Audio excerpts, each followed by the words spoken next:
Hi, everyone. Welcome to a very special episode of A Soul Grows in Israel because today I sit down with Rae Bochner, a gifted writer, storyteller, and she's the founder of Awake Jewish Woman, AJE, which is a vibrant Instagram platform. And she gives voice to women's experiences of growth, Judaism, and awakening. Now, this conversation is a little different because Rae actually turns the mic on me for much of our talk. What unfolds is less of a formal interview and more of a heartfelt back and forth, two Jewish women reflecting, questioning, and kind of vibing together. So we dive into themes of identity, spirituality, and authenticity. I thought it was very powerful, and I really think you will too. So enjoy. A Soul Grows in Israel, a podcast where we ask the questions about ancient Jewish wisdom, modern life, and everything in between. So let's ask, let's have fun, and let's grow together.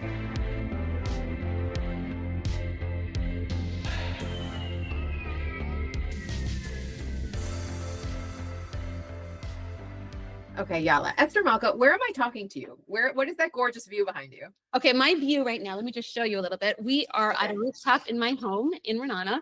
So it's kind of, you can't see much, but so now I can't see it, but when the curtain was in front, now I see it. Okay, fine. By the way, isn't that such a good analogy? You see more when the curtain is just a little bit up, a little bit of mystery, you know? You coming in hot. Yeah, always. So I'm in Renana. I come from Brooklyn. A tree did not grow in Brooklyn where I came from. There was concrete, and I love living here. I live my most authentic Jewish life here in Israel. Same, totally same. I grew up in New Jersey and Massachusetts, and I always felt like one of these things is not like the other. Like even like when I wasn't religious, when I was religious, I was always just like trying to Tetris my way into, and I just never could. I was the shape that didn't fit. And then I got here and I was like, oh, I can do this however I want. Okay, great. That's right. It's a self-respecting group of misfits, and we all end up here in the best possible way. Yeah, I mean, you cannot be a sane person and make Aliyah. Normal people don't do that. Like, how can I make my life as hard as possible on purpose? Yeah. You know, I will say, and this is not me being Armageddon doomsday, but normal people do have to run for their lives. So what I like to think about is I got to choose sort of to move here. And yeah, it was definitely off the beaten path. It wasn't accepted. But I also feel like maybe we can pave the way for people who eventually, it might not be you, it might not be your children, but one day Israel will be obviously the place, and you have no other choice. I do believe that. Totally. So wait, let's go back. So you're from Brooklyn. How does a Brooklyn girl end up in Renana, Israel with that view?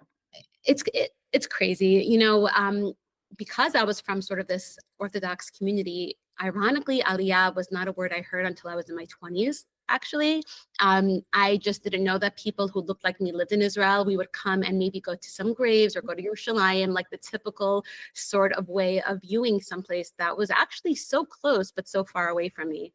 And I'm going to stop you for a second. Somebody that looks like you. So like, what does that mean? Okay. So when I was a kid, okay, as bad as this sounds, I imagine people who lived in Israel were either North Africans or maybe post-Holocaust people, but like New Yorkers, like we weren't in Israel until the coming of Mashiach. Like that was kind of the given.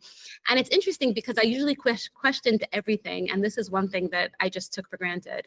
And I came here for seminary, as one does, and I really didn't feel anything. It was the wrong sem for me. I could have been in Cincinnati for as much as Zionism or Judaism was actually taught. And I went home almost really missing where I came from. Then I got married, and my husband had never been in Israel, and we had to go visit someone, and I got to show him Israel, but I did it my way. And I fell in love, and I couldn't leave, and it shocked me, and I couldn't leave. I didn't have kids yet. I called Elal crying, please, one more day, and I didn't know where it came from. And 10 years later, with 3 little boys in tow, I was able to move to Israel. Wow. I can so relate with that. When I was 14, I came here with my family. We came for Pesach, and it had been a really loaded year. My dad, out of nowhere, decided to become frum, and we were all like, "What?" And I was not. My mother was not. And that year, I'd also lost a classmate to cancer, another friend to AIDS, and while we were here in Israel, a friend of ours named Elisa Flato was killed in a terror attack on her way up to see us. And I was just like, yeah, no, I'm good. Thanks, Israel. Thanks, Judaism. Bye. You know, like, thank you. It's been real. And then 10 years later, through a variety of things that happened, I came back. And I remember the first time I was here, Israel just felt like very flat and bland and a little scary. Mhm. And then I got here the second time and I was like, I felt like I was Dorothy, like walking into Oz, like from the black and white to the color. I was like, wait, did you guys know there's like history and like food and culture here? Did you guys know this? Like, why did anyone, and it was literally like coming to a different place. Yeah. It really was. Same. It's not interesting how it's timing. It's where you are in life, and not everything is meant to be at the time you expect it to happen. And I actually have a lot of students who grapple with this. Like, I want to move to Israel, but my family said no. And I'm always like, it's not now or never. One day, if you keep that dream alive, it can happen unexpectedly. Just dream about it and at least be loyal to it, even wherever life takes you. I just don't believe you can pressure yourself to get into a move or to feel something that you don't feel. Totally. Where do you teach? So I teach in a seminary called MTC. It's in Netanya. And it's nice because it's, first of all, modern Orthodoxy was very foreign to me also. I mean, with the whole Zionist thing came. And so when I got to see, Did you grow up like Hasidish? Like, what was sounds like it, right? It sounds like it. All right, so let me give you a little bit Yeah. of So actually, the sleepaway camp I went to was Hasidish. My schools were Beis Yaakov, so they were both Lithuanian Yeshivish and Hasidish. But my family home life wasn't that. And so it was quite confusing because I really aspired to be a good girl. And it seemed that my home life, maybe that was bad. And maybe these teachers were representing something better or closer to godliness. And when that disappointed, I kind of had this internal real crisis. So what is goodness and what is closeness to God and how does that look? And without those question marks, I don't think I could make Judaism my own, which I try to do every day. I try to recreate something, based on, I had a lot of pearls of wisdom that I gained in that system and a lot of things I don't care to carry forward too. So slowly I've been able, I hope, somewhat successfully to decipher what I want to keep and what I want to pass on to the next generation. So I'm also Baal Tshuva then, Yeah. Aren't even the most FFB person, I think, should be a Baal Tshuva, right? Like, we all need to be doing that. But I like that idea and that very tactful, graceful, diplomatic way you said that there were things you like to take with you. And so I'm in 12-step recovery. I've been in recovery for 20 years, over 20 years. One of the things they say in recovery is like, take what you want and leave what you don't. Mm-hmm. And that really, for me, is like the simplest way that I personally have been able to approach Judaism in a way that's sustainable for me. Like, and it doesn't mean leaving what I don't, doesn't mean that I've left it forever. It just means like that doesn't ring authentic to me right now. So I'm not going to do it because I spent a lot of years trying to be a good girl, like you said. And I hear that a lot. Like, a lot of women go on this path of trying to be a good girl, and then something happens and you're like, wait, being a good girl didn't get me the thing that I thought it was supposed to get me. And if this world that I thought I was trying to get my ticket into doesn't actually exist, well, how is this going to be for me now? And then that's when it gets fun, because then you get to write your own rules. Yes. The scariest part for so many people, people do want the answers. And all of a sudden you have this place where, what if the answers aren't outside of you? And you're right. That's the adventure. Yes. I mean, that's it, right? Like, what if the answers aren't outside of you? That's the question. What if everything you're looking for is here? I know it is. And it took me years to turn the volume up on that inner voice that I just kept thinking, you don't have a right to be ... or, and all of a sudden you give it validity and the volume is just sort of a little bit higher, and it's your guide. I mean, it tells you when things are icky or dangerous or healthy, and no one on the outside, they can direct you or they can lead by example, but nobody knows the way you know. Yeah. And I think the more attention you give to that voice, the louder it gets. To me now, it's like a frat party with like, like I can't hear anything else. Yeah. It's like, okay, I got it. Yep. And people around me wonder, am I being stubborn? Will I hear other people out? And I'm like, yeah, all those things are true. It's all in the balance. But when I get headstrong, it's not out of immaturity nowadays. I heard this great quote, and it said, everything until the age 40 is just an introduction, like a prologue to your life. Just practice. Mm-hmm. I'm 43 now. Now it's happening. Same. Now it's happening. Yeah. So you said you have 3 boys? I now have 5 boys. God bless them. 2, 2, 2. Wow. Yeah. I have 3 boys and 2 girls. So we're on the... Fun. All right. Yeah. I tried for that, but I am so thankful. And I say I'm a family of, I grew up just with a sister. My mom was one of three sisters. Like we didn't know boys at all. And this has been also such a huge question mark. What's normal? What isn't? I ask myself that a lot. What's normal and what isn't normal in general? My thoughts, my home life, my Torah observance. And I've started to realize my normal, I'm right on. I'm right on my Yeah, I normal. was like, that's a cute question. Like, is normal a thing? Like, have you, if you meet someone who's normal, please let me know, because I have never ever. Yeah. There is, I mean, that's my whole thing, right? That we were talking about before, that I don't believe that there is one way of doing anything, especially Judaism. Yeah. And so if I come in here and I say, I only want to talk to this type of person, or I want you to eventually do it the way I want you to do it, I'm missing the entire point. Judaism is a religion of connection with myself, with others, and with Hashem. And the only way I can do that is real connection is when I show up as authentically myself. Yes. And so if I am busy trying to pretzel myself into something that I think I'm supposed to be, there's no actual connection there. I'm just creating something. I have to show up and give people the grace and dignity and respect of showing up as they are in the way that rings true for them, without taking what they're doing personally, because their path is their path and mine is mine. And I don't have to make them like mine in order for mine to be okay. Yeah. And I don't have to change mine to look like theirs because I think that mine's not okay enough. Like, everybody's got to do it their way. Yes. I have a question for you then. Do you Yes, think, ma'am.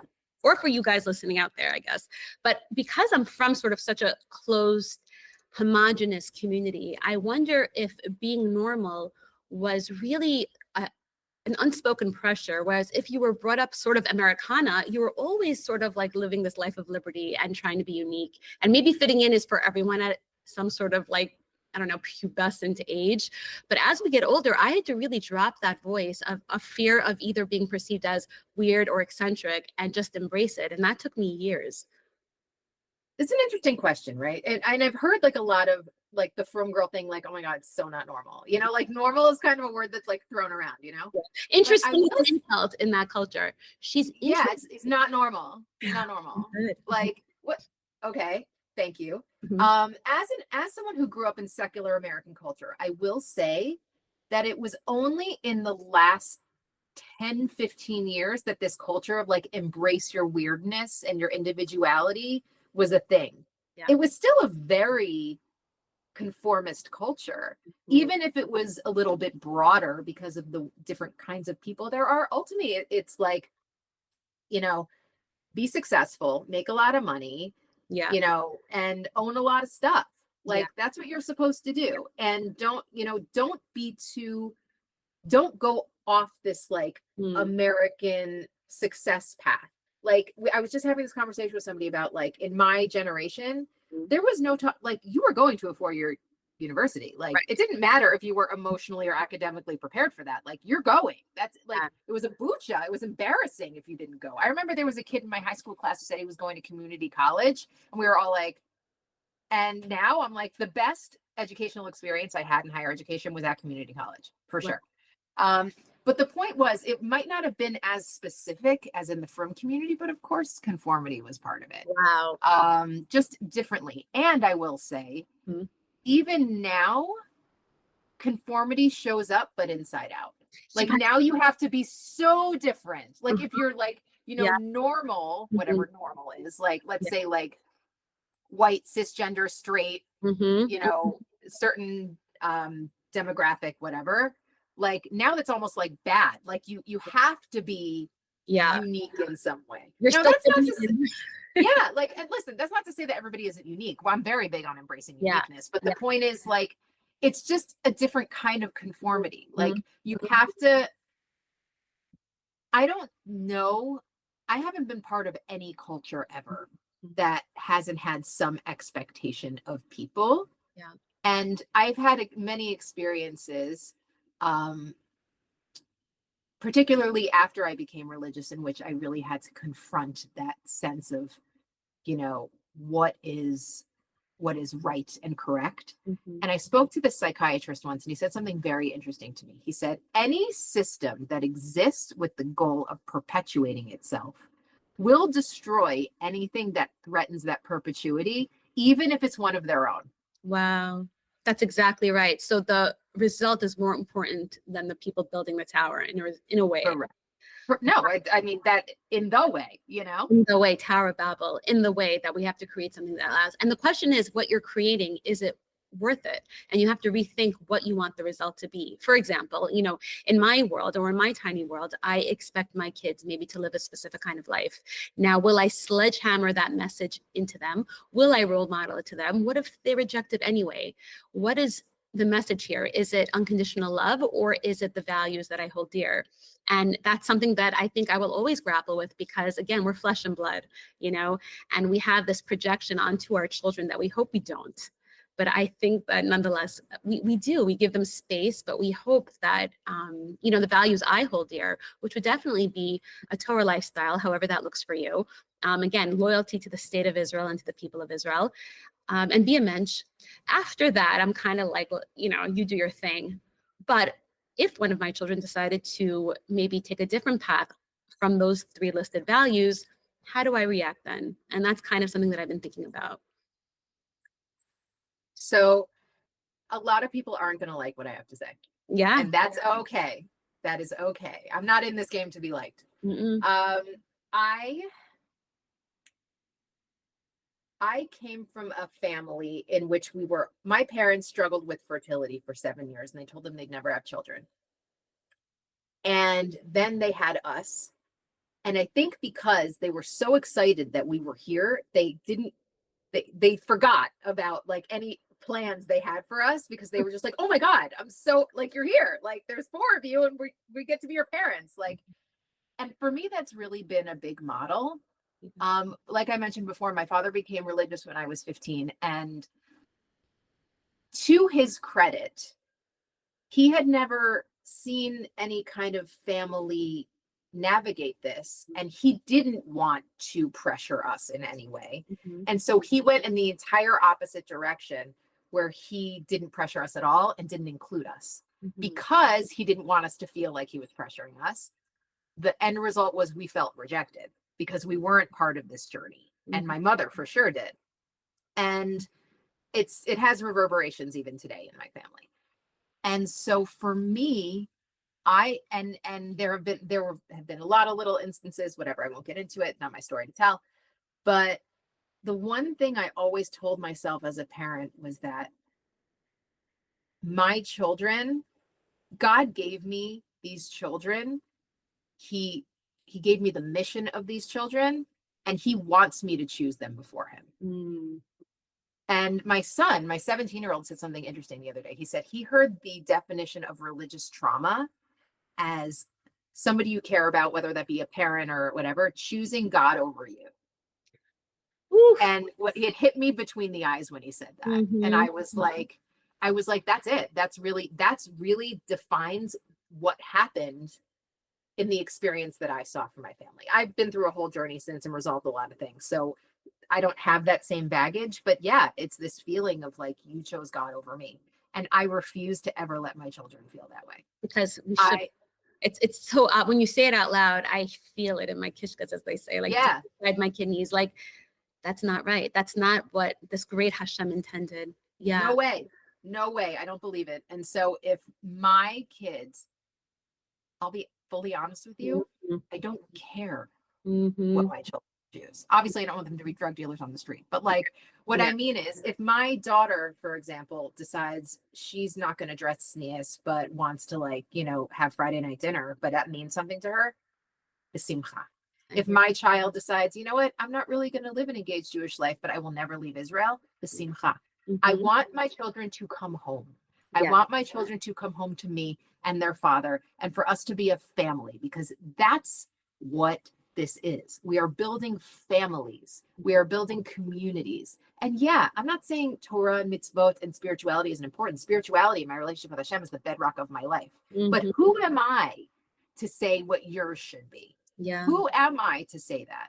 Yeah. And some people might say that that's completely out of the box and irresponsible. What are you doing? That's okay. Yeah.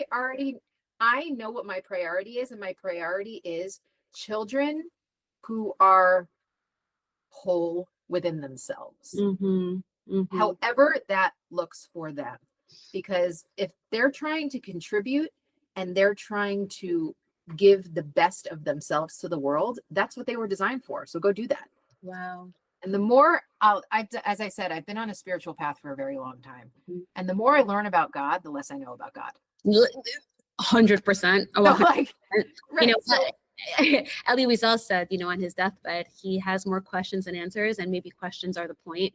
And I think that's what Judaism is. I heard a rabbi say recently, there's this great podcast I follow, and unfortunately it's in Hebrew, so I keep trying to get him to translate. Anyway, he had this rabbi on, and this guy looks totally secular, but to me, he's the most like Torah representation I could imagine. And he had this real rabbi on with the beard, the whole thing. And they were talking about people who are keeping Judaism in their own way, like a Friday night dinner or like putting on tefillin, but not doing anything else. And the Rav said, this is the greatest generation to have ever existed. He said, this is the generation where the lines are blurred between secular and religious. When I heard that, not that I needed someone's stamp of approval, but it sort of echoed my deepest suspicions anyway as to how it must be. And to me, again, everyone out there can listen and have their own opinions, but I'm really on your page. I don't know that I could walk the walk, but in theory, I am totally on your page. And I hope that we don't have to really be tested in every which way, but if we are, I hope to navigate it that gracefully, truly. Thank you. I just feel like if I really believe in what I'm teaching, that I don't have to worry. If I really have faith in what I'm giving over to my children, why should I be afraid that they're not going to take it? Like, I know that this is real and true, and it brings so much depth and joy and meaning. So if they want it, they know where to find it. I didn't get it till I was in my 20s, you know, and that wasn't even my mother's intention. In fact, when I told her I wanted to, you know, become religious and marry a religious guy, she's like, can we like intervention? Like, are we, yeah, like, are you serious? Like, this is not, you're supposed to marry a conservative doctor. This is not what's supposed to be happening. Yeah. So, you know, it's, to me, maybe I'm oversimplifying, but to be honest, that works for me. Yeah. Because I have to keep it simple. I have to. Otherwise, I'll just get too locked up in my own thoughts. And that means I'm placing me at the center instead of Hashem. Yes. And instead of the kids that you love. Yes. I agree. Totally. Yeah. I like the way you said I choose my children over God because that's God's ultimate will. And I heard someone once mention how they're not God's policemen. So anytime, and I know you don't do this, but anytime I say, oh guys, did you bench or did you daven or whatever, I catch myself saying, God didn't ask for like a volunteer policeman here. This is their decision. This is yours. You know, you do you. And it sort of, you lighten up a little bit. It sort of takes some pressure off. And that pressure was given to me. I didn't ask for that pressure. It was taught to me. And those are some of the things I'm trying to like shake it off. Yeah, you're like a recovering Beis Yaakov girl. Yes. Yes. And like I said before, I know every Hebrew date for every Chag. I can finish any Chazal pasuk. So I want to take so many and some really wonderful role models I've seen in my day. So I do want to take that with me. And like you said before, just leave some of those other things behind. And some of it was toxic. And you know what? Whose childhood wasn't? I mean, that's for damn sure. They say that like the adult artist is the child who survived. You know? Yes. Now I hope I stop surviving. Now it's time to thrive. Yeah, I think I'm thriving now too. Thank God for your 40s. Okay, so you don't sound like someone who came from this, you know, rigid Beis Yaakov background. So clearly something happened to you, Esther Malka. So what happened to you? Okay, so I'll give you a quick rundown as to sort of my life without throwing too many people under the bus because, you know, but I was basically, when my parents were married. We went to modern Orthodox schools. My dad was a child of Holocaust survivors and all that baggage.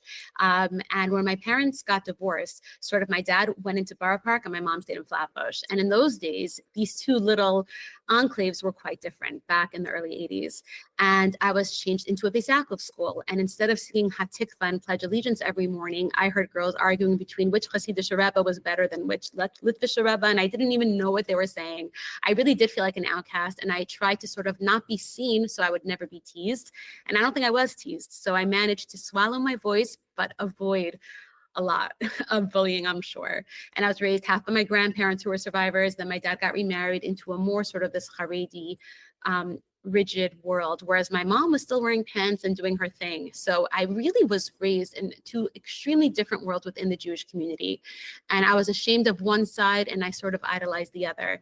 And to do that, I had to really ship-shaped all the time. So I really forgot who I was, because from the age of, I guess, 6 or 7 years old, I was really trying to not grab any attention, to just sort of like fit in. And my personality is sort of an attention grabber. I do like to hear what I have to say, and I do like to have a lot of friends. And I just really was sort of in this fetal position, wrestling with my nature.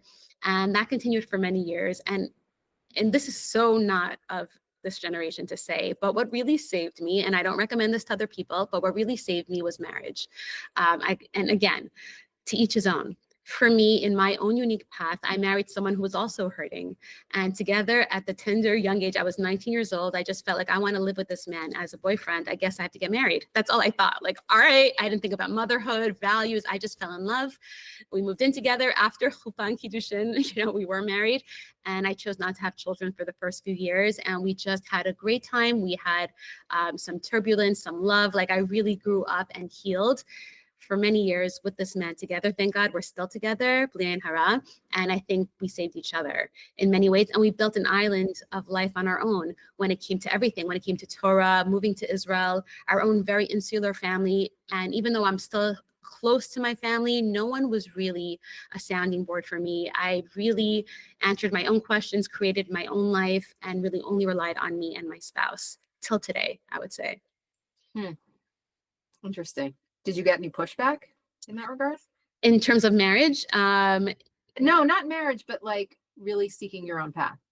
No, because everyone, my whole life was so self-consumed with their own lives that, on the bright side, there were never any strings attached. On the not so bright side, I was really floundering on my own, treading water, raising children, not having anyone to go to with questions. Yeah. When I moved to Israel, interestingly enough, I didn't expect to meet anyone new. I just was I got my husband, he's my best friend. We'll do this together. And I met the loveliest, most amazing women I've ever met in my life. And we have this really interesting, I wouldn't call it a community because my friends don't necessarily know each other, ironically, but I created a place where these are such safe people. And I really understand now what it means to be as close to a whole person as possible. But it was a process. Love that.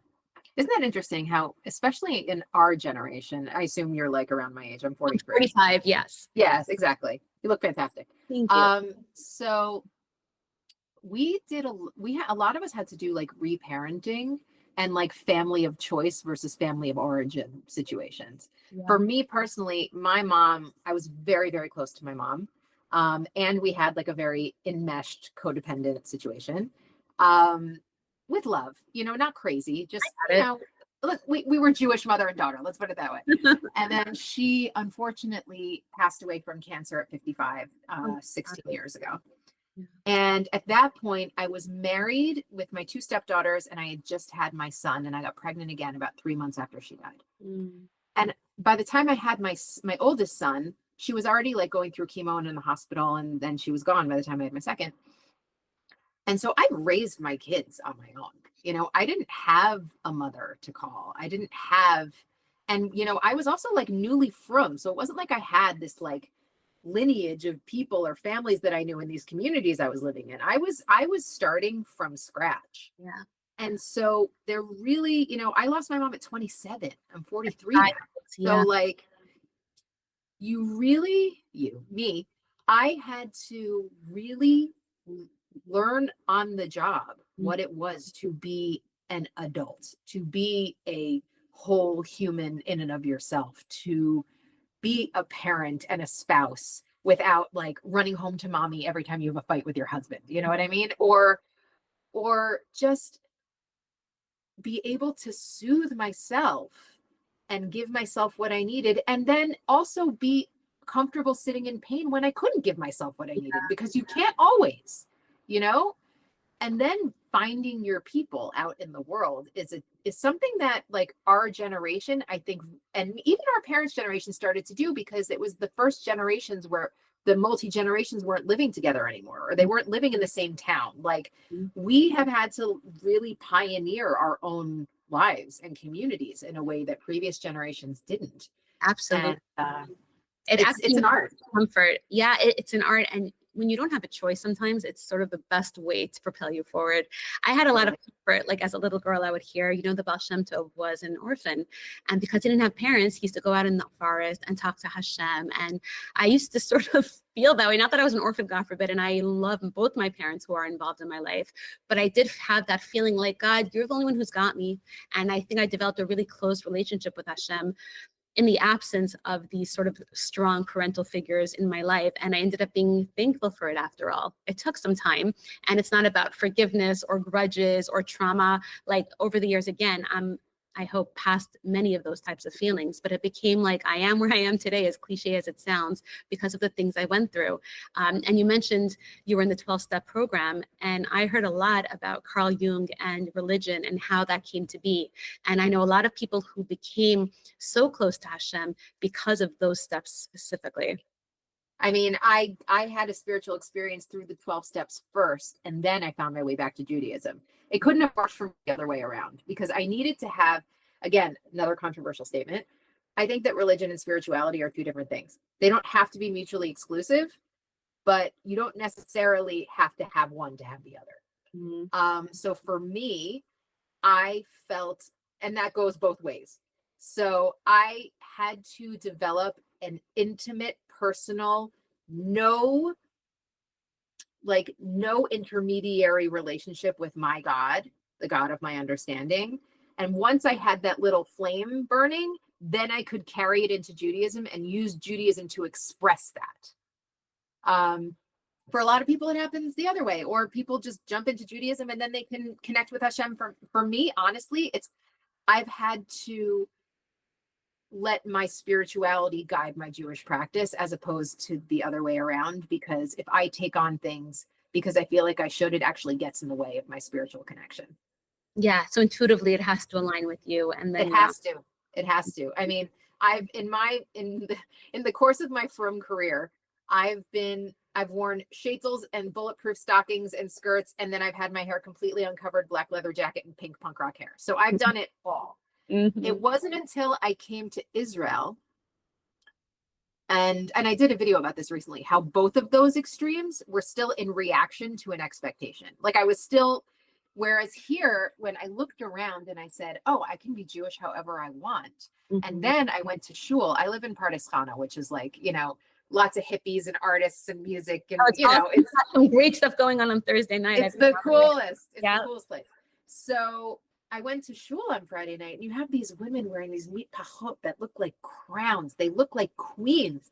And I was like, I want to look like that. Mm-hmm. Like, because first of all, it was beautiful, because I am completely vain and love fashion, and I'm superficial and I love it. I love it. Like I think it's feminine. I also bring it on.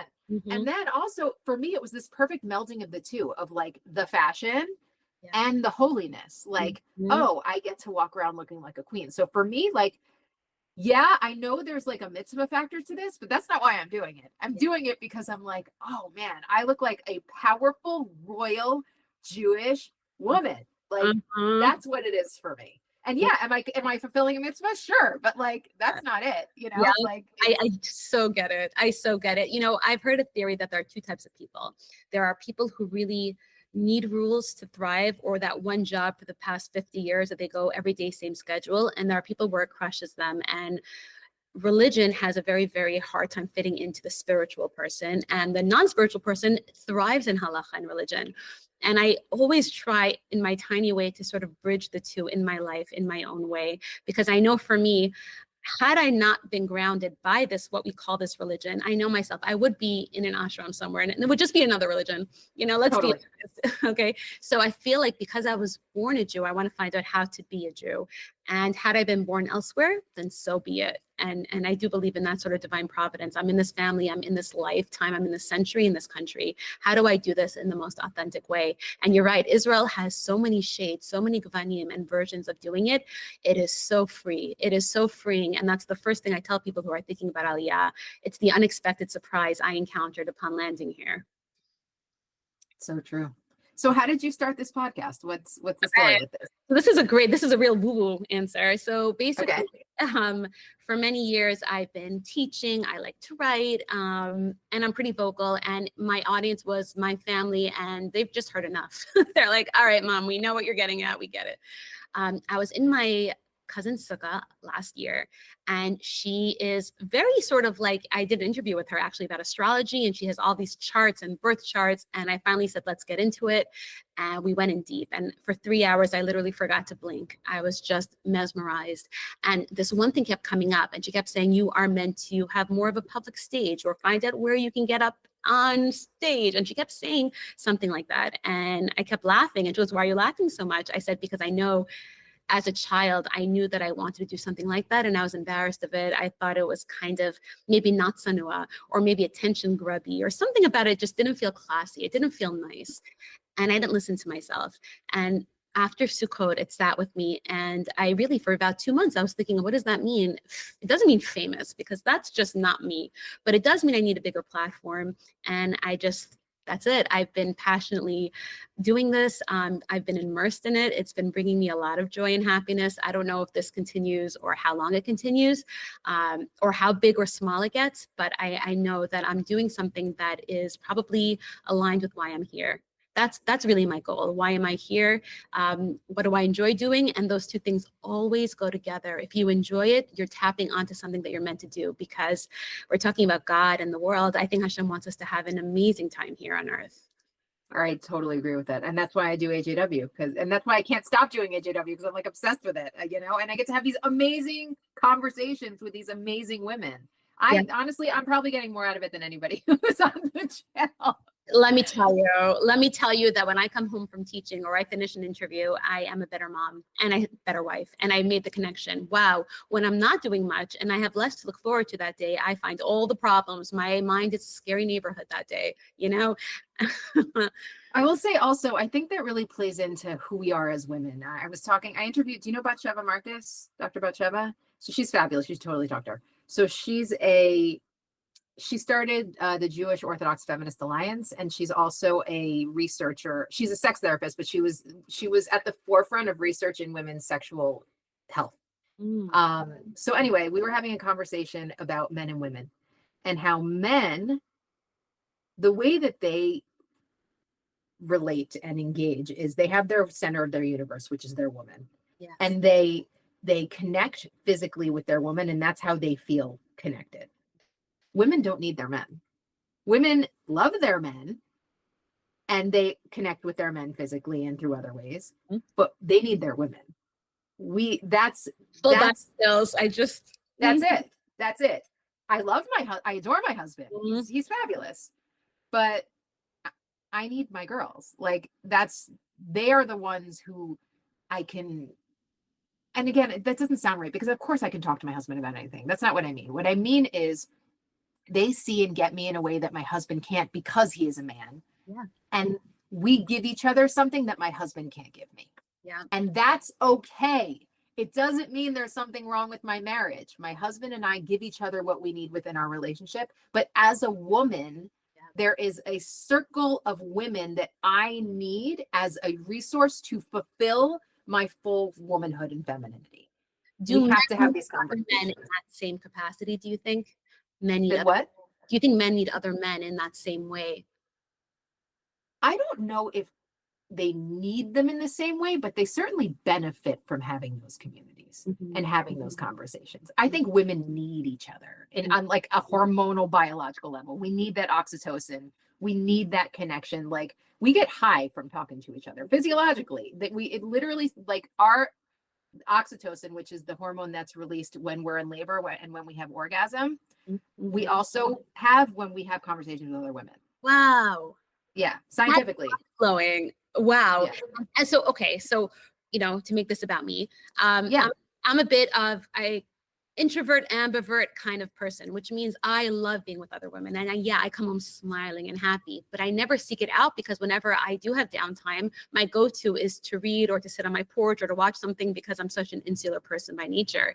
And I think that I need to push myself more into calling people and initiating coffee dates and hanging out, and not sort of waiting, and then someone calls me. And that's something I sort of been struggling with as I get older. I think you're 100% right. We do need to invest in these relationships because it is so beneficial. I didn't know about the oxytocin, but I know that I feel it. Yeah. It's a real thing. And yes, I will meet you for coffee. Thank you. I love Pardes Khana. Any excuse to get out there. You know, I have an energy healer that lives out there that I go to maybe twice a year. Her name is Hila, and she's wonderful. I know Hila. You do. I do. So we spoke about this idea for a while, actually, before this podcast started. She gave me a lot of like oomph and energy to push forward. And she actually mentioned to me, you know, you only make appointments with me right before you're going to see your family in New York. I've noticed if I look at the schedule, I'm like, oh, interesting. You know, I needed to decide. Totally. Mm-hmm. Yeah. I mean, first of all, that's like the most Pardes Khana thing you could ever say. Oh, my energy healer lives there. Like, I know. Oh my so God. Turn the station off. I know. Yeah. I mean, I love it. It's like, so like people leave Ranana to come to Pardes Khana to like hear music and buy crystals and stuff, you know, like that's what it's for. But you know what, in my older age, my favorite city, which has also been surprising, has been Tel Aviv. And you know, I go there, I think once a week with my husband. My husband's got a beard. He's got the big kippah, but he's really on my wavelength, not spiritually, but on my wavelength when it comes to almost everything else. And sit around and we talk to the most secular, to the left wing people, and we chill and we hang out. And it's my favorite thing to do, to again blur those lines. So Pardes Khana is an easy fit for me. Yerushalayim is more tumultuous for me. I actually love that city, but it's almost like with trepidation. Do I enter the city walls? It's really harder for me. Whereas Tel Aviv, I kind of just like hang out and chill. And again, I pay attention to my body, and I notice when my body's at ease and when it isn't, and which places those happen. You know? Yeah. I mean, environment really matters. It really does. Like, you know, they say you take you wherever you go. Like, yes, and like I definitely was not as engaged and connected spiritually in America than I am here. That's just a fact. And it does have something to do with it. It absolutely does. Even my physiology, like you were saying, like I love Yerushalayim. I couldn't live there. My daughter lives there. I could not live there. But like I feel myself when I go anywhere. You know, we have a lot of family in Beit Shemesh. I'll go to Beit Shemesh and I feel my shoulders start to creep up as soon as we get off the highway. And then when we're coming back on 65 and I see the first roofs of Pardes Khana, my whole body goes, and that's not just about the community or the people. It's this is my home. Like this is where I'm planted. There's something to be said for environment. Absolutely. And if people are unhappy in their environment, I think it's okay to question, is it me that's the issue or is it where I am? That's okay. Right. The mismatch is something we should pay attention to 100%. I'm most excited on the way to airports, and I've started to pay attention to that too. I love airports. I'm like, where are we going? You know, and I hear people dreading their trips, and I'm like, that's also important. Don't try to be like me, and I won't try to be like you. You know, I for a bunch of years, I felt guilty for always wanting to go away and plan a vacation. Am I escaping something? And why can't I just be home for like 4 months in a row and chill? And I realized, yes, there's always the balance, but you have to sort of celebrate the nefesh, the soul that you were given. And if that's sort of free-spirited, then have at it. And you're looking at me like, yeah, obviously, but you know what? At 30 years old, I wonder if I could have made you feel guilty for all the things that you're proud of today. It's true. I mean, it doesn't take much to make me feel guilty, honey. So I'm a Jew. So, you know, but no, it's true. I mean, also when you were saying like, am I escaping something? Yeah, probably. But so what? But so what? Yeah, like, yeah. Escaping for a little bit, you know. Your life is hard. Like, if you can get a break, take it, you know. Yeah. Whatever you got to do to stay young and vibrant and healthy, mentally, emotionally, all the things. Being good to yourself is something I think men have an easier time doing too. I'm surrounded by men, I'm telling you. And I don't know about that. I find maybe it's the men I'm surrounded by. Like my dad is a machine. Like he will just go and go. And my husband's like that also. Like, they have to really feel like there's a necessity for it, or there's, you know, it's a worthy, like the ROI is good. Like if I'm gonna spend the money on that, like, is it worth it? You know, and that's actually.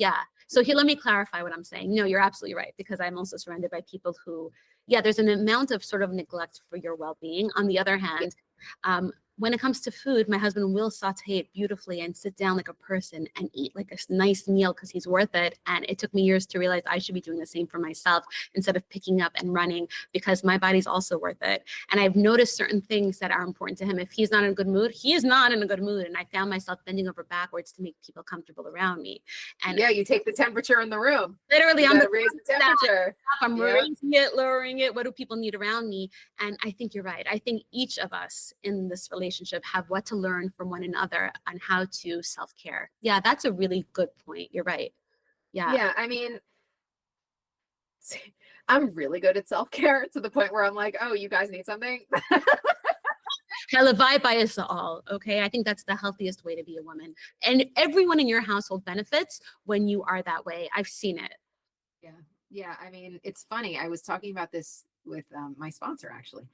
And I was telling her how, like, my oldest son, you know, teenagers are going through whatever they're going through, right? And so I have done a lot of work and really been able to let him have his process and let go.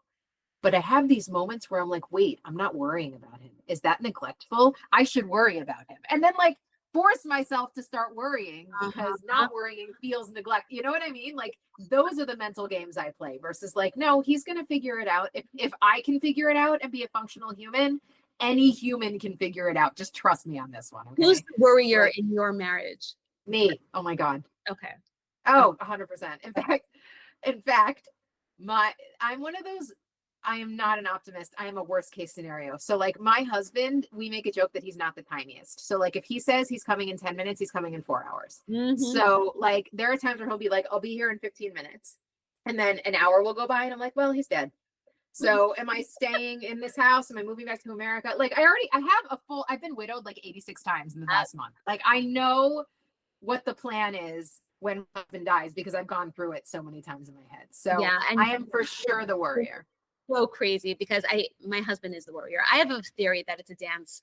And when someone is the worrier, the other one has the luxury to be the not worrier and a bit more carefree. So he's taking this on whether he knows it or not. And I get to be like, oh, the chill, easy mom. But I realized one of the reasons he's worrying is so that he will never be caught unawares.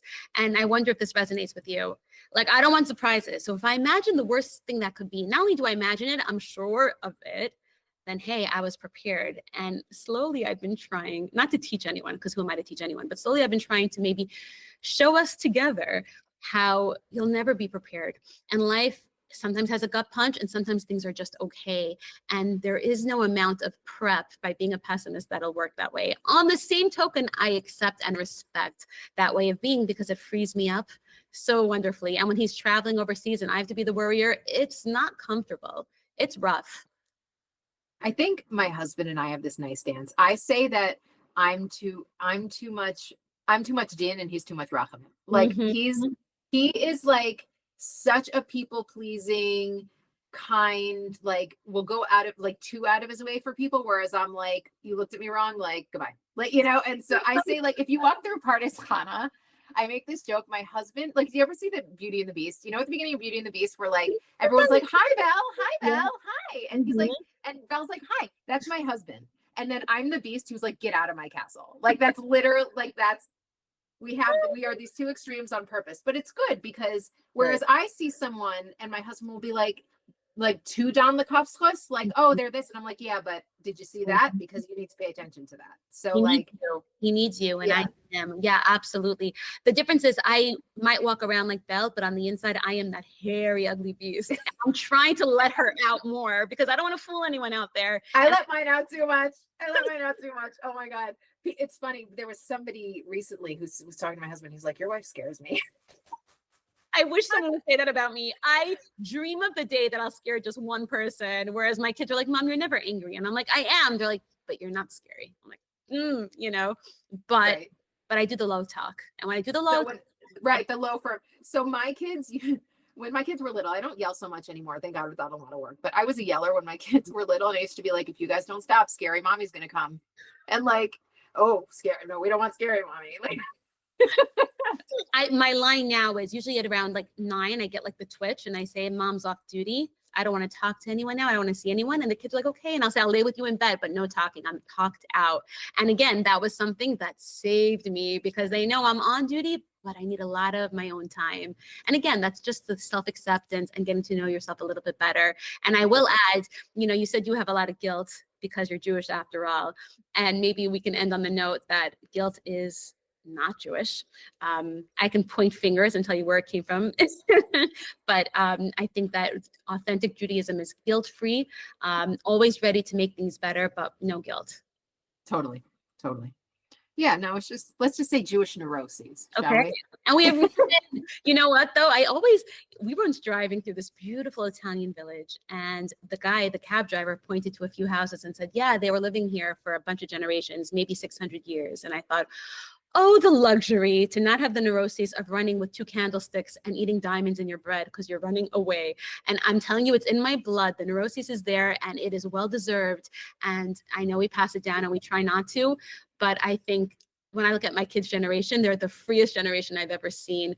They're almost neuroses free, almost there. So that makes me happy. God bless them. God bless them. They should live and be well, neuroses free. Amen. Ad Me'ah Estrim and Mashiach should come, and then we'll all be free of neuroses forever and ever. Amen. I love it. I love it. Joy and peace. Amazing. So nice to meet you. You are the funnest, brightest breath of fresh air. No, really. Thank you. So much fun. Oh my gosh. Finding me and reaching out. And I do hope to see you one day in real life. I really do. Well, why don't we meet for coffee? I'm not joking. Done and done. Here, give me your number. Hold on. All right, done. Yeah. 052. Okay, hold on one second. What's your last name? My last name is Farkovitz, F like Frank. Okay, Barkovitz. Oh, right, I remember on the thing. Okay, hold on. Esther Malka Barkovitz. Okay, 52. Yeah, 329. 329. 3117. Fine, done. Okay. I'm so excited. I made a friend. Yay, friends. I know, right? Isn't it funny that we still have that, yay, I made a friend. But you know what? These are the important friendships. We're going to need these. We need a tribe. We really do. Yeah. We need our tribe. We need our tribe. Thank you. This has been really pleasure. All right, send this to me. I cannot wait to put this out there because it put me in a place that I don't get to be in as a host. And I hope I asked you enough questions because I did learn a lot about you, but not enough. But that will come. That's awesome. Take care. Thank you. Have a great day. Bye-bye.